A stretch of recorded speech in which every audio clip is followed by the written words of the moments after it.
Mesdames, Messieurs, bienvenue à ce nouveau numéro de votre magazine Le Point de cette année 2020. Une nouvelle année, mais qui vient avec de mauvaises nouvelles, surtout pour la partie orientale de la République démocratique du Congo.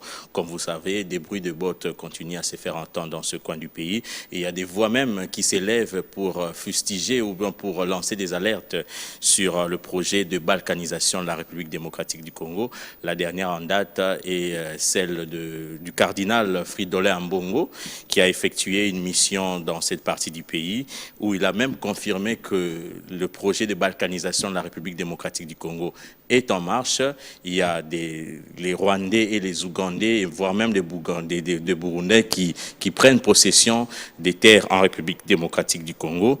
Une alerte confirmée par un communiqué des forces armées de la République démocratique du Congo qui confirme que l'armée loyaliste fait face à une guerre non conventionnelle dont le but final est la balkanisation de la République démocratique du Congo, et l'armée appelle la population à la vigilance et à se désolidariser de ces insurgés. Pour en parler, mesdames, messieurs, nous recevons monsieur Freddy Moulumba Kabouayi.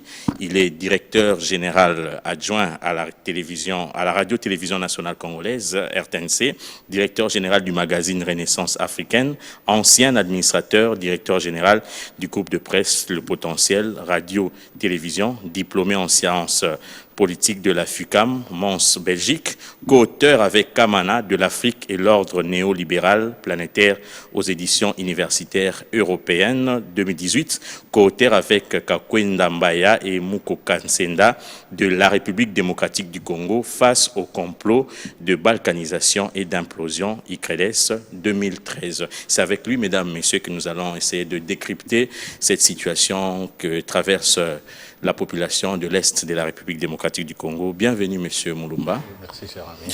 Votre façon de vous habiller, une cravate aux couleurs du drapeau national, c'est symbolique? Oui, je pense que c'est un message qu'on lance à notre peuple parce que nous traversons une période très difficile. Il faudrait que notre peuple soit vigilant. Donc, pour ne pas dire que nous sommes dans la lutte de la deuxième indépendance, parce que la première indépendance a été acquise par nos pères d'indépendance, les Lumumba, les Kassavubu, Bolikango et autres. Et la deuxième, aujourd'hui, il faudrait que le peuple congolais se mette debout pour avoir le contrôle de ses richesses. Parce que depuis 1885, depuis l'acte de Berlin, les gens pensent que la création de l'État indépendant du Congo, les richesses du Congo appartiennent au multinational occidental. Donc, ce qui se passe actuellement, c'est une lutte pour la deuxième indépendance.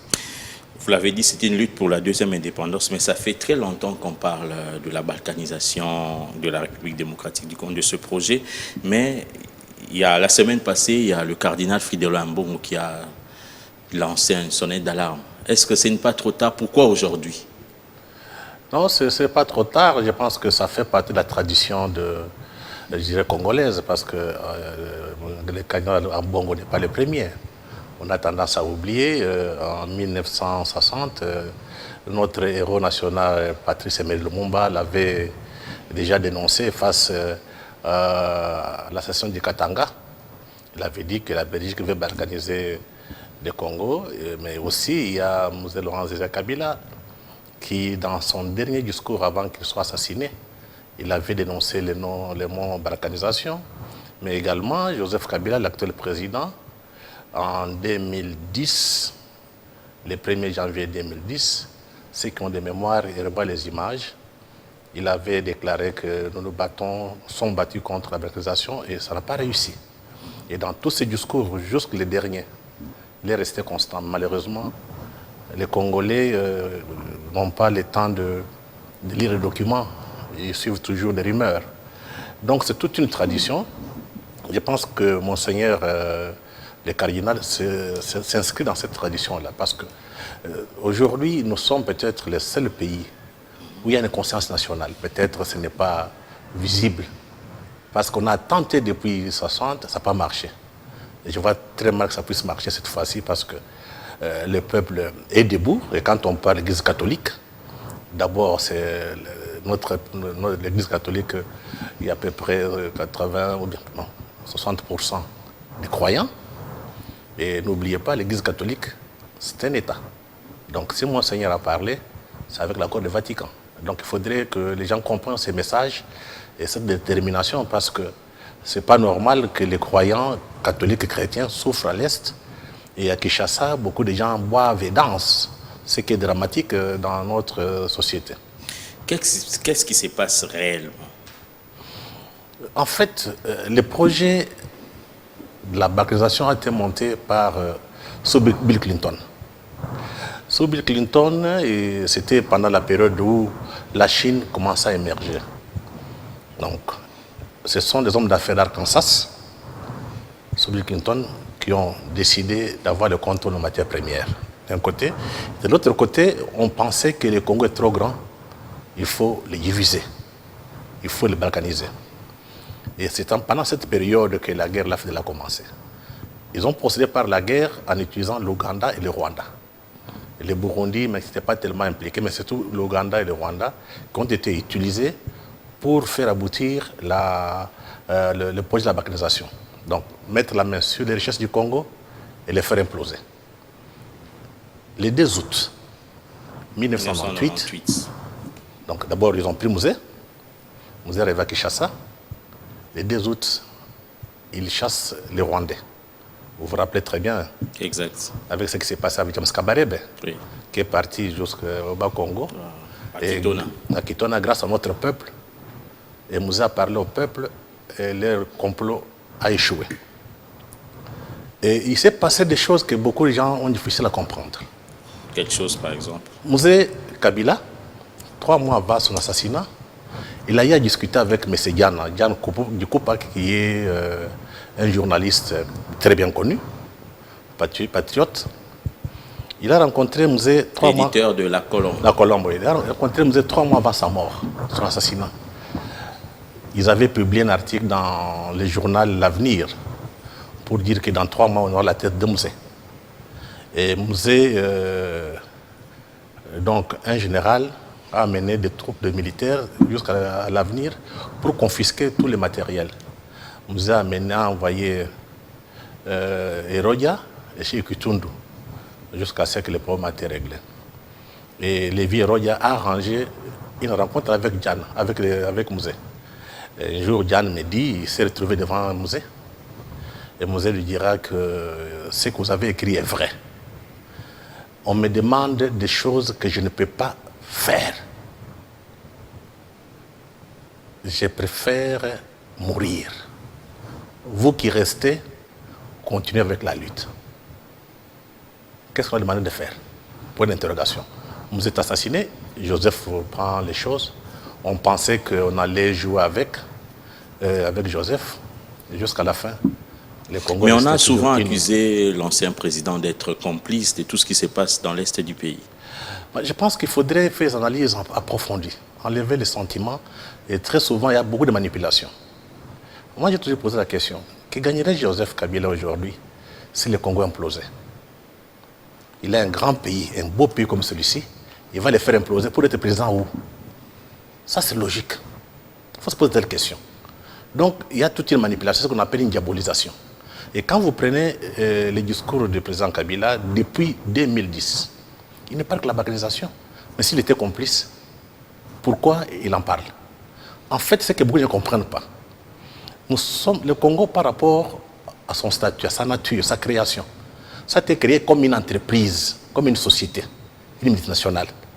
Donc, ceux qui doivent gérer cette multinationale ont de comptes à rendre aux grands groupes industriels ou bien aux multinationales qui sont pro-occidentales. Le premier qui a été, qu'on appelle Léopold II, on dit que ce n'était pas sa propriété privée. Léopold II n'était qu'un gérant. Comme il n'a pas respecté les règles, Léopold II on a décisé le Congo, on a donné à la Belgique en 1998. En 60, quand Lumumba a pris le pouvoir, donc il a été élu, il a remis ça en cause. Voilà pourquoi on l'a assassiné. Donc jusqu'à présent, dans l'imaginaire des hommes d'affaires européens, occidentaux, le Congo, c'est leur plate-bande. Ils n'ont pas besoin d'un chef d'État, ils ont besoin d'un gérant. Donc il faut que les Congolais comprennent cette donne.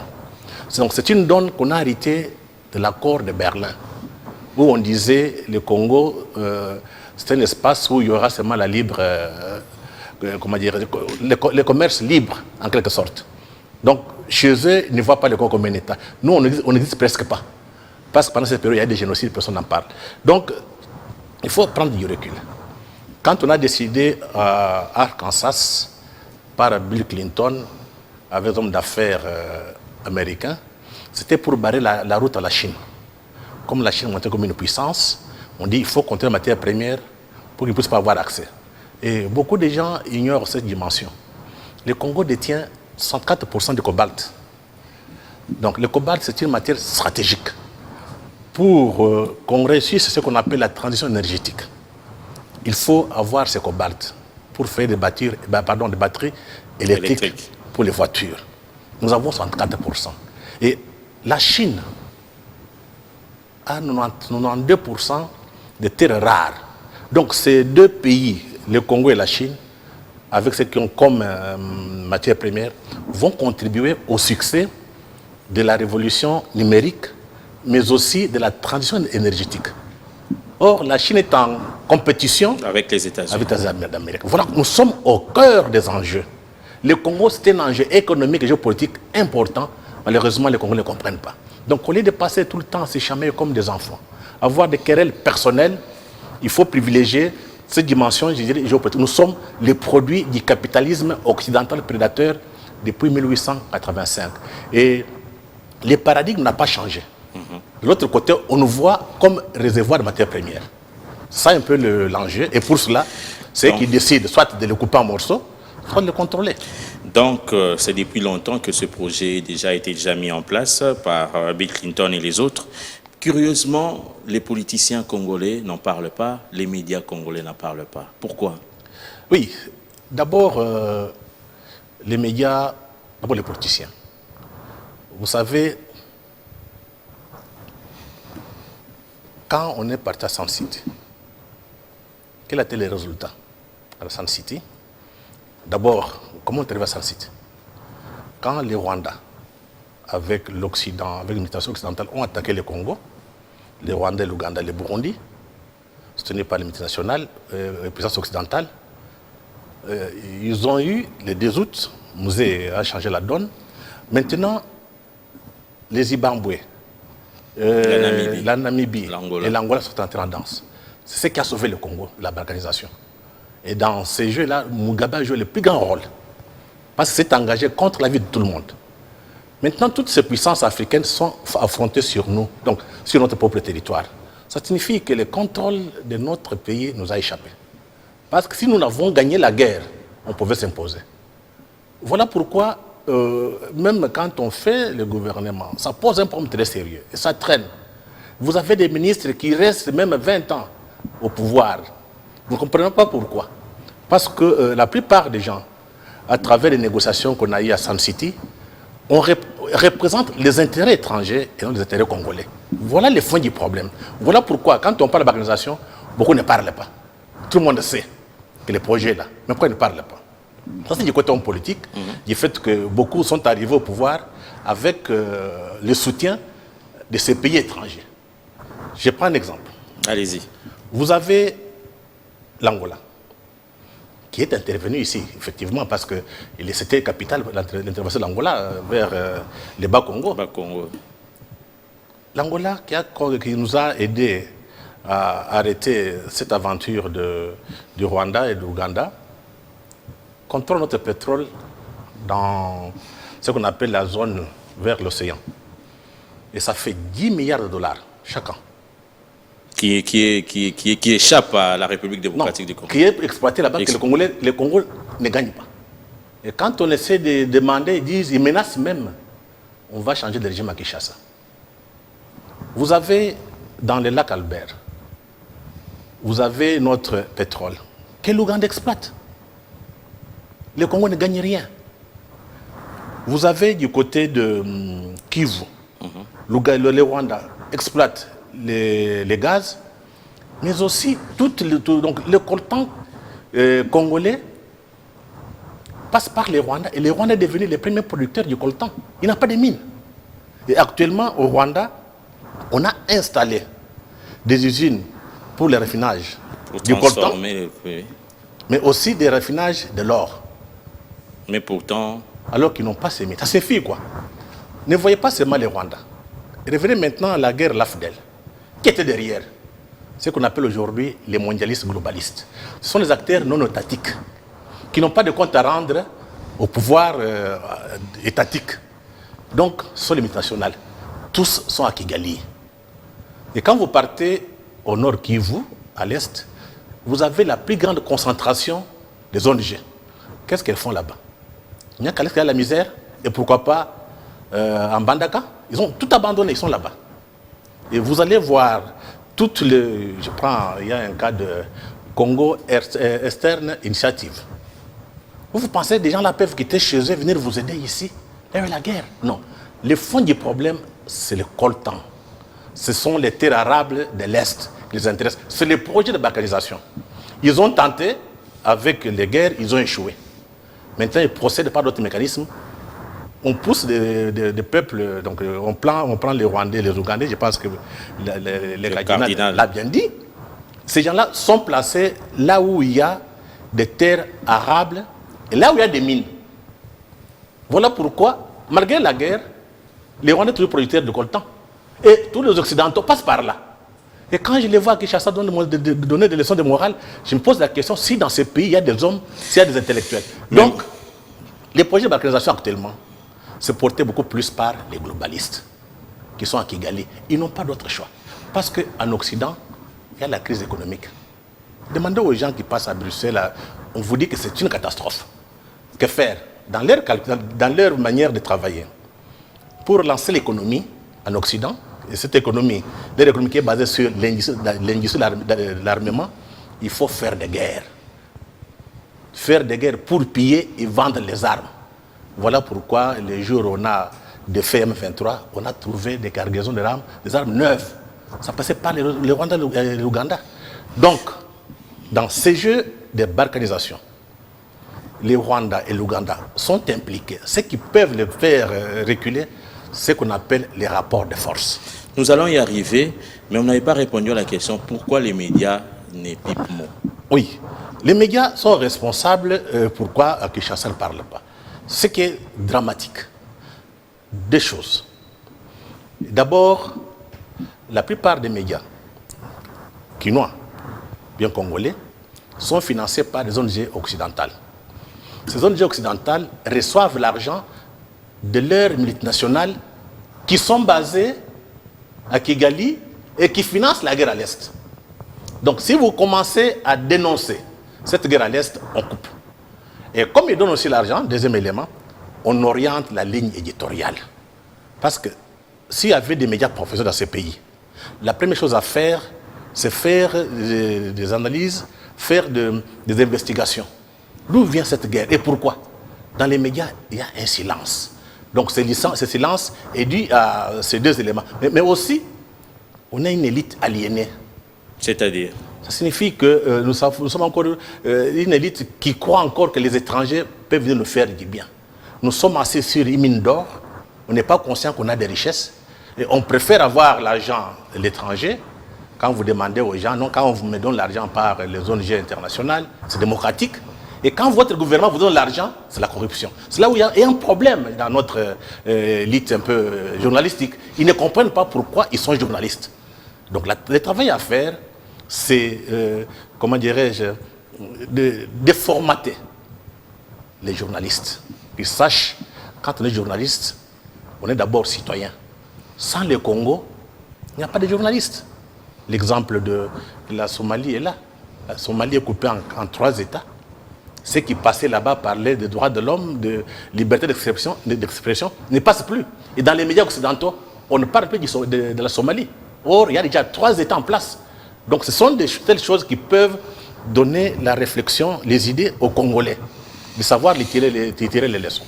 Aujourd'hui, curieusement, ça a commencé il y a très longtemps. Personne n'en parle, surtout au niveau des politiciens. Est-ce qu'ils ont cette situation-là? Est-ce que les nationalistes ou les Congolais ont une part de responsabilité dans tout ce qui se passe? Je pense que la part de responsabilité que les Congolais est grande. Parce que la liberté a un prix.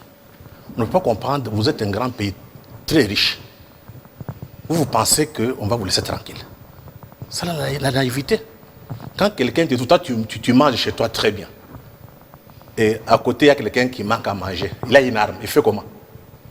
Il vient le soir prendre par force. C'est ce qui nous arrive.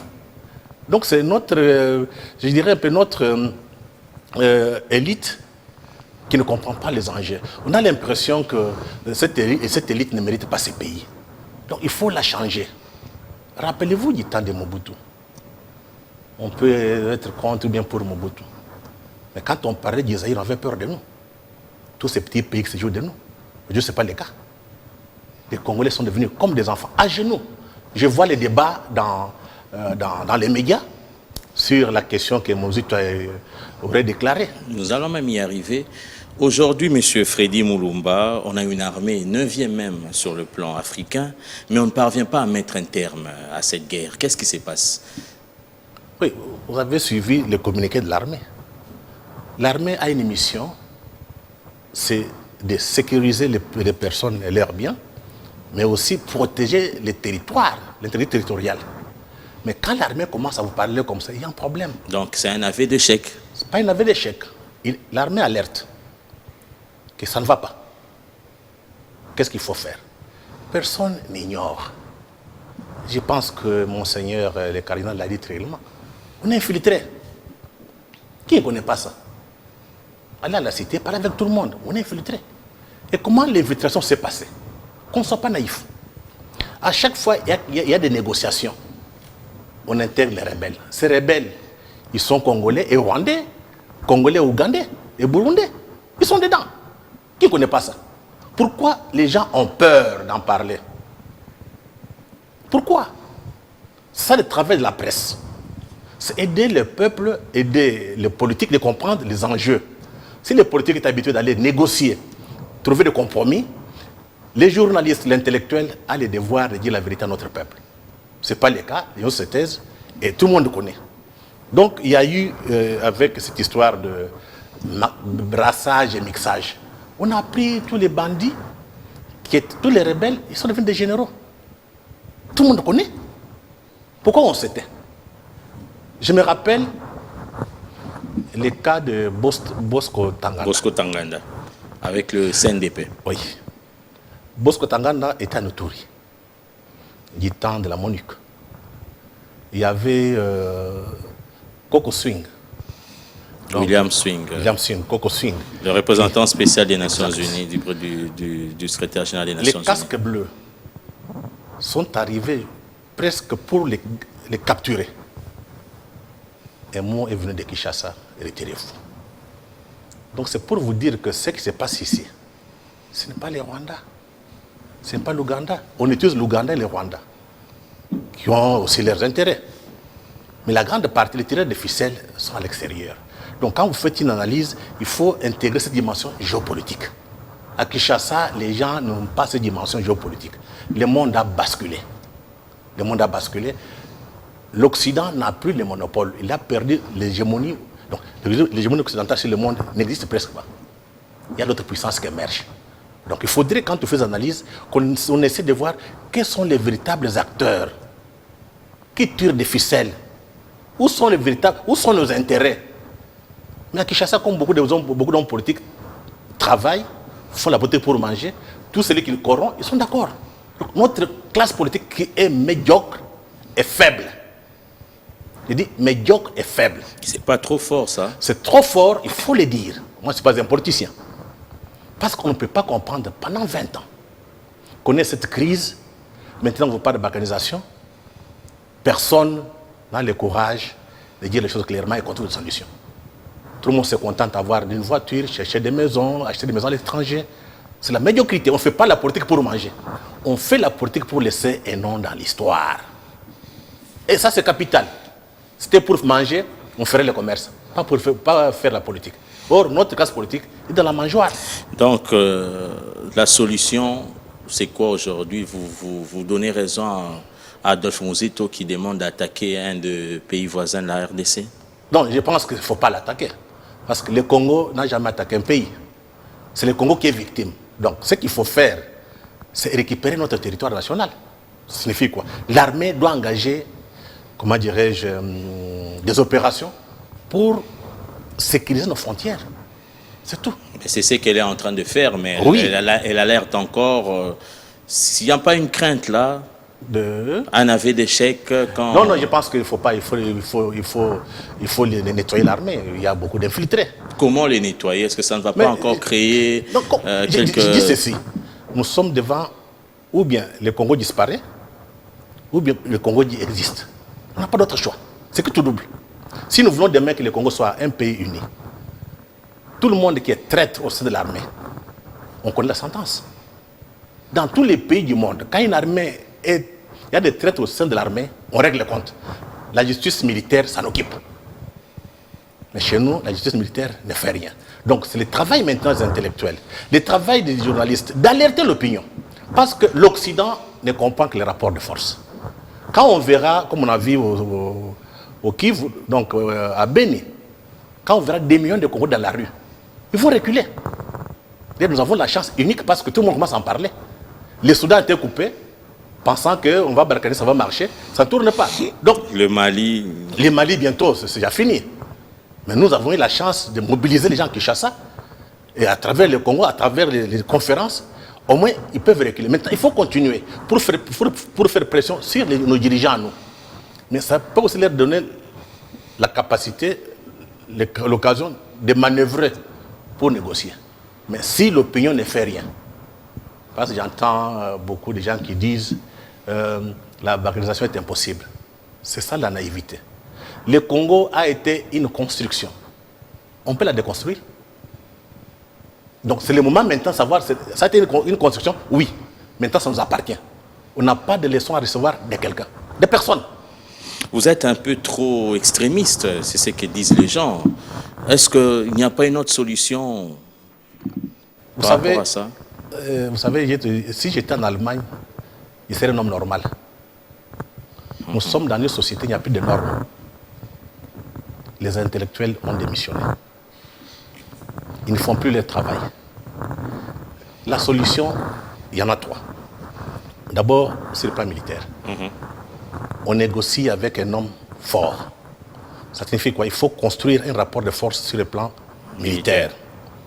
Et pour arriver à ce niveau-là, il faut une armée efficace, bien entraînée, bien financée et bien nettoyée. Et deuxième élément, il faut une diplomatie. Il faut une grande diplomatie. Ça signifie qu'il faut qu'on revoie dans toutes nos ambassades, que nos ambassadeurs soient les premiers à faire la campagne du Congo. Ça signifie qu'il faut, à partir de Kinshasa, qu'on leur donne des orientations. Vous devez faire ça, ça, ça, ça, ça. Mais aussi faire de lobbying. Nous sommes dans un monde où tu ne fais pas de lobbying, tu n'existes pas. Il faut engager des cabinets d'experts, engager des Congolais pour expliquer notre cause. Troisième, c'est le peuple. Quand le peuple est mobilisé, les hommes politiques se sentent en position de force pour négocier. Si le peuple n'est pas mobilisé, et là on est perdu. Donc ce sont les trois éléments qui peuvent faire en sorte que demain, qu'on évite la balkanisation de ces pays. De toute façon, j'ai toujours dit, la roue de l'histoire tourne. Nous tendons vers notre deuxième indépendance. Ça va arriver. Aujourd'hui, ça nous coûtera trop cher, mais on va arriver. L'Occident est fini.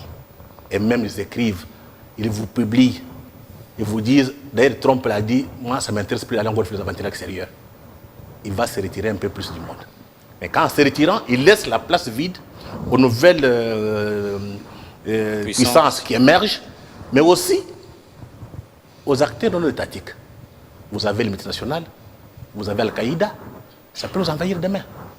Voilà pourquoi il faut enlever le cœur, mettre nos intelligences ensemble pour savoir on va s'en sortir comment. Je ne suis pas d'accord avec ceux qui disent qu'il faut des dialogues. Ça ne sert à rien. Pas question de dialogue pour le moment. C'est dangereux. On en a fait combien de fois? Ça donnait quoi? Maintenant, le gouvernement est là, élu, notre gouvernement qui ne dépend pas des personnes, qui doit faire le travail pour notre peuple. Et je rappelle aux gens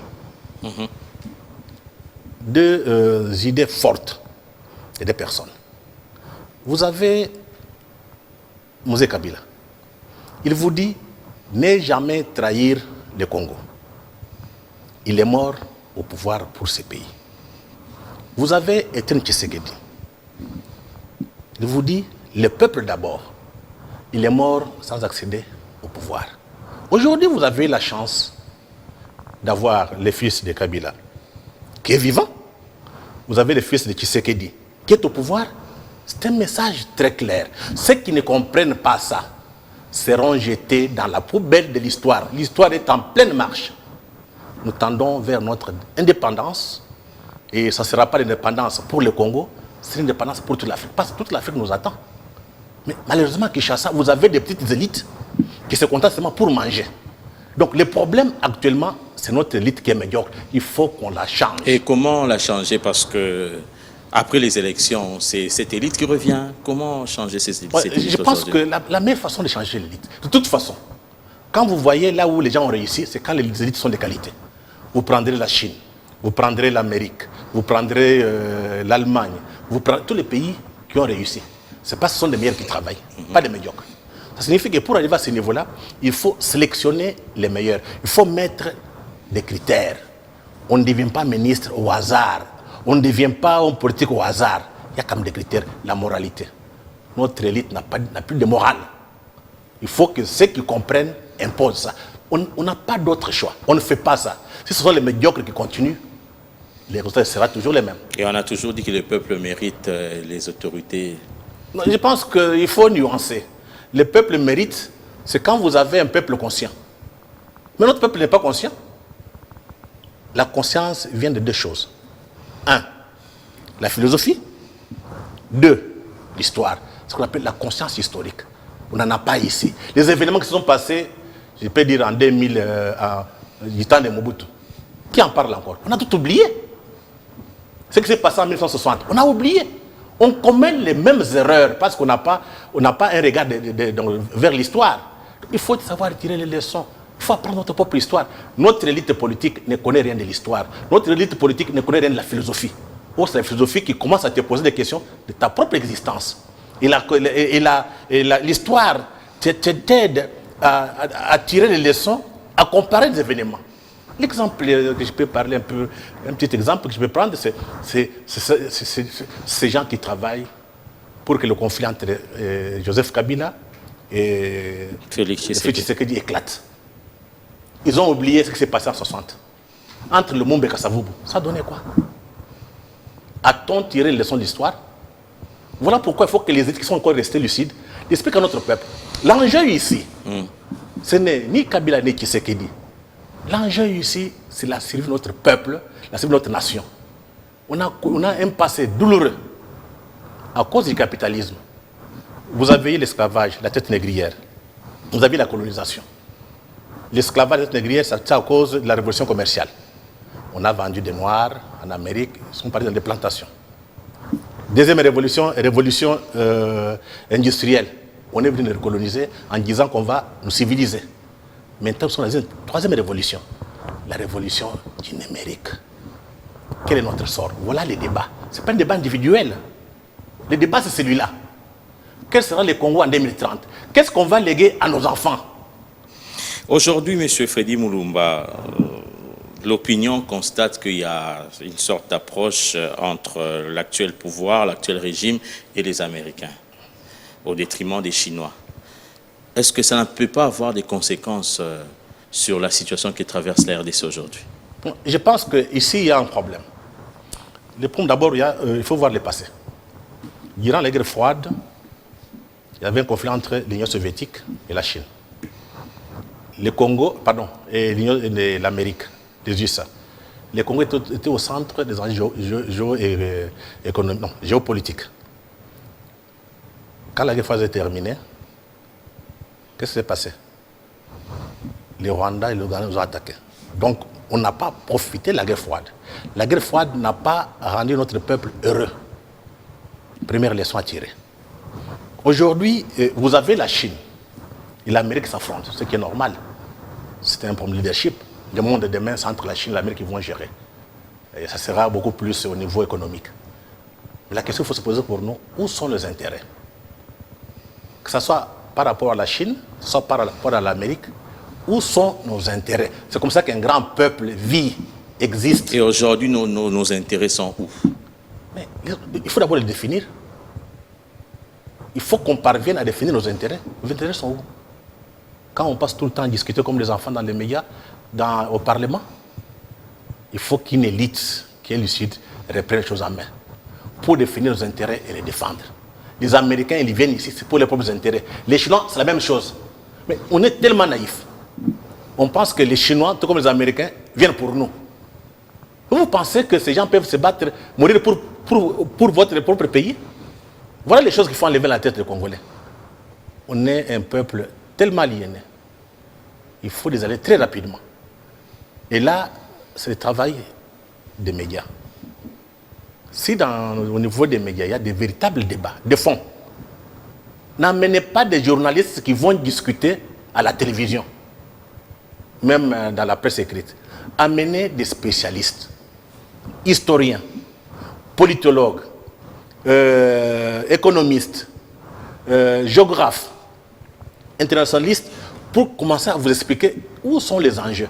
Chez nous, les journalistes sont autoproclamés des spécialistes. Voilà pourquoi ça sème la confusion. Et j'ai toujours demandé à beaucoup de gens ici, suivez les télévisions camerounaises. Suivez les publics, pardon, privés. Quand tu as des problèmes au Cameroun, on ne fait pas appel à n'importe qui. On fait appel à des gens qui ont travaillé, qui connaissent la matière. Chez nous, ce n'est pas le cas. Un juriste va dire non. Il prend une décision sur le plan juridique alors qu'il n'est pas juriste. Il n'est même pas journaliste. Donc ce sont des choses, il faut que la presse fasse son travail. C'est d'abord donner l'information, analyser, commenter et orienter. Mais quand la presse commence à faire la politique, c'est dangereux. Il faut que les journalistes fassent leur travail. Tu peux avoir des accointances, mais quand tu as des faits, il faut les donner tels qu'ils sont. Mais notre presse est dans une confusion. Je pense c'est aujourd'hui qu'il faut qu'on se remette en cause. Nous allons terminer par là. C'est depuis 1999 que la MONUSCO, jadis MONUC, est en République démocratique du Congo. Mais est-ce qu'elle aussi a un rôle à jouer par rapport à tout ce qui s'est passé ici? Vous savez, la MONUSCO a fait plus de 20 ans. Quel est son bilan? Je vous donne des études. La première est faite par une dame, une Française, Auxerre, Séverine, sur l'implication, sur la MONUC en RDC.